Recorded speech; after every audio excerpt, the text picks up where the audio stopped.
I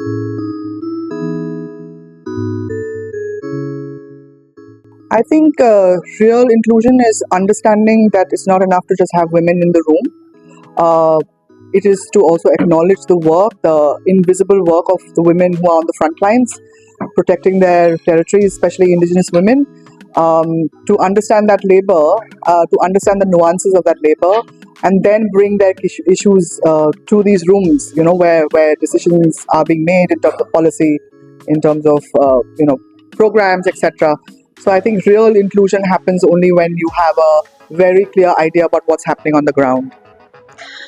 I think the biggest challenge is women participation in the decision-making level at the restoration, for the restoration program. Sometimes the restoration project coming from a very impartial policies, which means that the policies in implementing the projects do not take into account participation from indigenous peoples, local communities, youth, women as the ones who would be affected the most by the restoration projects, and the one of the project that is not going through an FPIC process.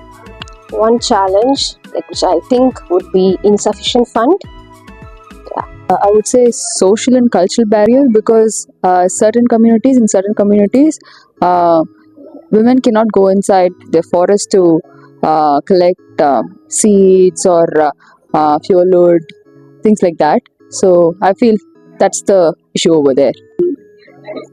There are still inadequate and participation space for all intersex groups as well, because we talk a lot on gender, but the understanding of the gender is still limited when many communities or many indigenous peoples looking into the gender, they only highlight on the women participations. So there are other indigenous and women within the either women. There are other intersex groups who are staying out there, and also the space for participation is and it also still limited, because the space is there, but is not adequate, and also this the space should be